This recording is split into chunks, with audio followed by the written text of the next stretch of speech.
मेरा नाम सुशील चौधरी है। मैं रहने वाला अनूपपुरा का हूँ। हमारा तहसील कप्पासन, जिला चित्तौड़गढ़, राजस्थान है। मैं डेयरी फार्म कर रहा हूँ 3 साल से। ये मैंने अपनी जॉब के साथ शुरू किया था। जॉब भी बढ़िया चल रही थी, लेकिन उसके साथ कुछ न कुछ करना था, क्योंकि मेरे को कुछ दिक्कत आई थी बीच में एक बार, तो कुछ एक्सीडेंट संबंधी। तो मुझे लगा था कुछ ऐसा काम होना चाहिए जो अपन रहे न रहे परिवार वाले कर सके। तो उस हिसाब से फिर मैंने ये अपना डेयरी फार्म चालू किया था। लगभग 2 गाय से चालू किया था। 1 साल तक मेरे पास लगभग 7 गाय हुई थी। 2-2 करके मैं लेके आया था, हर महीने की 2 गाय। और सबको यही राय देना चाहूँगा कि 2-2, 3-3 गाय करके ही लाएं। मैं भीलवाड़ा में जॉब करता हूँ। मैं बेस्ट भीलवाड़ा है, बाकी मैं उदयपुर वगैरह पूरा देखता हूँ। मार्केटिंग करता हूँ एक कंपनी की, जिसकी मशीनें आती है, माइनिंग और ड्रिलिंग ब्लास्टिंग की मशीनें आती है, वो बनाते हैं। चलिए इसी के साथ अब अपना डेयरी फार्म देखते हैं। आपको एक छोटा सा वीडियो बताते हैं। फर्स्ट मैंने इस वाले शेड के अंदर गायें चालू करी थी। 2 गाय लेके आया था इस वाले शेड में। तब यहाँ पे केवल दीवार थी, ठीक है। ये शेड बनाया था मैंने पहला, जिसमें मेरा 45,000 रुपये की लगभग लागत आई थी। और 2 गाय मैं खरीद के लाया था। लगभग मेरे को 1.25 लाख की गायें थी, ठीक है। ये बाद में ये शेड मुझे छोटा लगने लगा, तो फिर मैंने इधर जो भी मिट्टी विट्टी डलवा के, गिट्टी करवा के ये वाला शेड बनाया था। ये शेड मेरे पास लगभग 10-12 गाय की कैपेसिटी का शेड था, ठीक है। 10-12 गाय और आइए आप 10। फिर मेरे पास जब दूध होने लग गया, तो क्या कि ग्राहकों को कोऑपरेटिव में रेट कम मिलती है। तो फिर मैंने अपना खुद का, मेरे पहले ही दिमाग में था खुद का पैकिंग वगैरह या रिटेल काउंटर चालू करना। मैंने कप्पासन में रिटेल काउंटर चालू किया। तो उसमें क्या, हम जैसे सुबह दूध निकालते हैं 9 बजे तक, दूध में से बदबू आने लग जाती। तब मैं ये BMC मशीन लेके आया। ये BMC मशीन लगभग 750 लीटर की BMC मशीन है। मतलब हम एवरेज देखें तो इसके अंदर 19 कैन के लगभग दूध आ जाता है, ठीक है। 19 कैन दूध आ जाता है। और ये ऑटोमेटिक है। जैसे ही इसमें टेम्परेचर, दूध का टेम्परेचर बढ़ता है 5 डिग्री, और ये चालू हो जाती है। टेम्परेचर जैसे ही 3 डिग्री आया, ये बंद हो जाती है। इसमें आपका दूध खराब नहीं होता। हम शाम का और सुबह का दूध इसमें स्टोर करके फिर कभी भी दिन में 10-11 बजे हम अपने रिटेल काउंटर पे पहुंचाते हैं।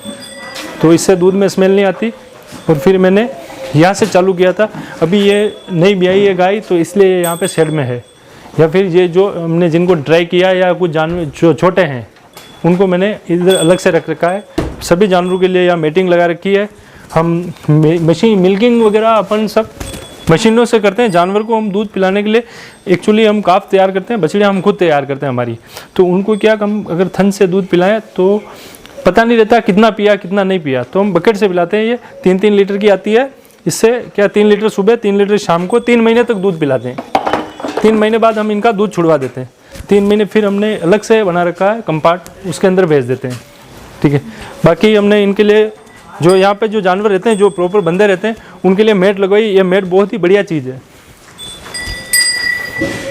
एवरेज मेट लगभग ये 2,500 रुपये के लगभग पड़ता है एवरेज। लेकिन आपको जानवर मास्टाइटिस वगैरह की किसी को समस्या हो तो ये लगवा के अपन उससे निजात पा सकते हैं। फिर अभी मेरे पास क्या छोटे काफ नहीं है। बाकी छोटे काफ होते हैं तो मैं इन काफ केज में तैयार करता हूँ। जैसे ही जानवर ब्याता है तो उसका काफ को मैं 8-10 दिन बाद इसके अंदर छोड़ देता हूँ। जैसे जो काफ होता है हमारा, तो काफ को हम क्या 3 महीने तक केवल दूध पिलाते हैं। सुबह 3 लीटर, शाम को 3 लीटर, 3 महीने तक पिलाएंगे। 3 महीने होते ही हम उसका दूध बंद कर देते हैं। और 3 महीने तक हम इसमें रखते हैं काफ को। तो काफ को इसके अंदर हम यहाँ पे पानी की बकेट लगाते हैं, और यहाँ पे लगाते हैं हम फीड की बकेट। 3 महीने तक केवल उनको पानी और फीड ही खिलाएंगे। फिर जैसे ही हम उसको दूध बंद करने वाले होंगे, हल्का हल्का उसको चारे पे लेके आएंगे। ऐसे करके हम जानवर का वेट वगैरह लगभग 150 किलो के लगभग हो जाता है 3 महीने में। फिर हम ये हमारा जो कुट्टी की चाप कटर है, ये मशीन है, इसी में हम दलिया वलिया करते हैं। ये हमारा चाप कटर है। कोई ज़्यादा काश्तकार को कोई 50-60 हज़ार का चाप कटर खरीदने की ज़रूरत नहीं। आपको 20-25 जानवर के लिए 10-12-15-14 हज़ार का ये चाप कटर आता है। इसी में काम हो जाता है। फीड वगैरह मैं एक जो खिलाता हूँ, मैं थोड़ा सा आपको बता दूंगा। जैसे जो मेरे पास एक छोटा काफ है, तो उसके लिए ये काफ स्टार्टर है, जो बोविनो, गोदरेज का बोविनो का ब्रांड है। ये 1 नंबर आता है, जो शुरू के 6 महीने के लिए जो बछड़ी होती है उसको खिलाते हैं। फिर उसके ऊपर हमारा आ जाता है ये काफ ग्रोवर, ये खिलाते हैं। जैसे 6 महीने से हमारी बछड़ी जब तक ज्ञापन हो रही होती है तब तक ये खिलाते हैं, जिसमें हम लगभग मान लो 6 महीने से लेकर 13 महीने तक। ये जैसे ही ज्ञापन हुई जानवर, फिर हम उसको हिपर फीड खिलाते हैं। ये हिपर फीड है 3 नंबर। ये अभी क्या थोड़ा ख़त्म होने वाला है। ये हम खिलाते हैं जैसे जानवर जो जैसे ही वो क्रॉस हुआ, ज्ञापन होने से ब्याने तक जो फर्स्ट टाइम का जानवर होता है उसको हम हिपर फीड खिलाते हैं।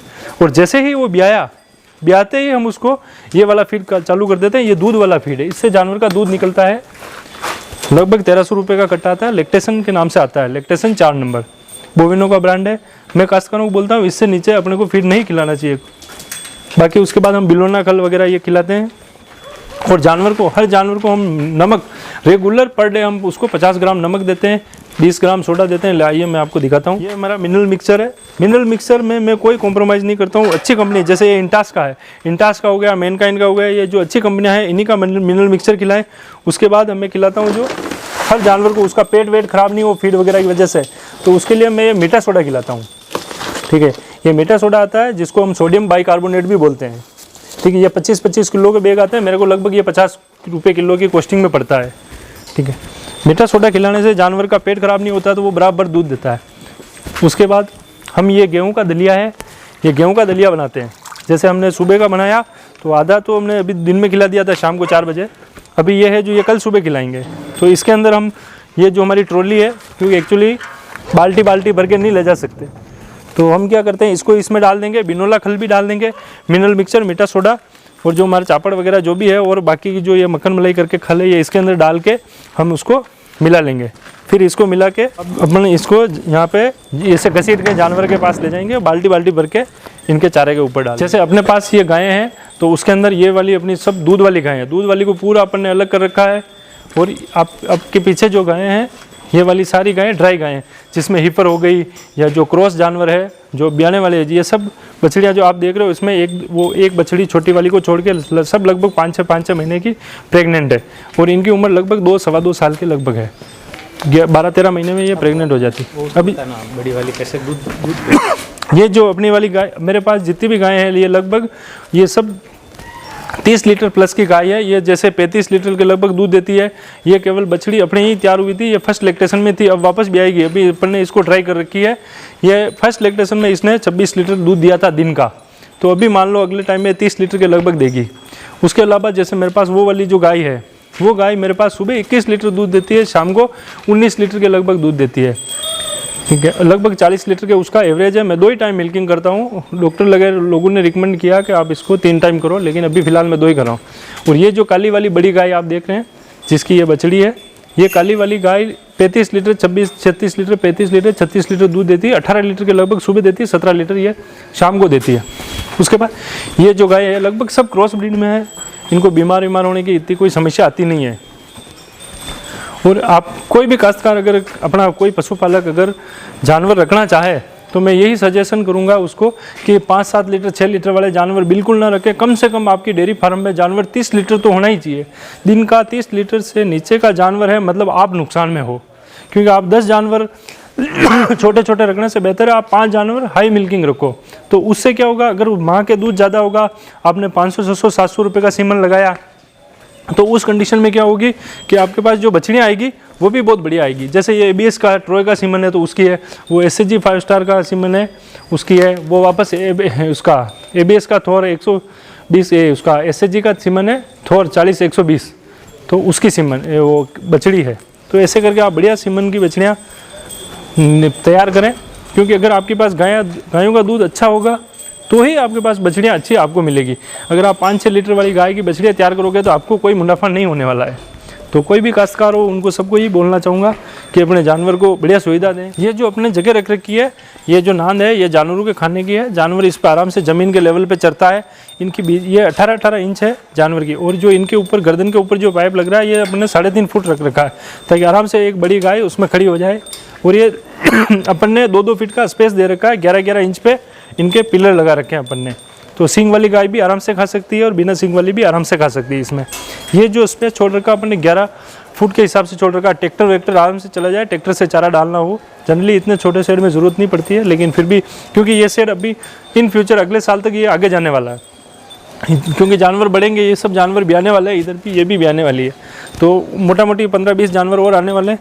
चलो आ जाओ, अब ये तो हो गया आगे की साइड, मैं आपको पीछे की साइड का थोड़ा और टूर करवाता हूँ। ये जो है अपना, ये अपन ने केवल ये 7 फुट 7.5 फुट का अपन ने सीमेंटेड रख रखा है, जिसपे काऊ मेट आराम से आ जाती है। ठीक है, उसके बाद ये है, ये अपन ने पूरा फर्श कच्चा रख रखा है। तो ये मिल्किंग मशीन का पाइप है जो यहाँ पे अपनी मिल्किंग हो जाती है, जैसे यहाँ पे मशीन लग जाती है। उसके बाद ये अपन ने नदी की रेत डलवा रखी है। जो ये इस रेत में क्या है, एक फ़ायदा है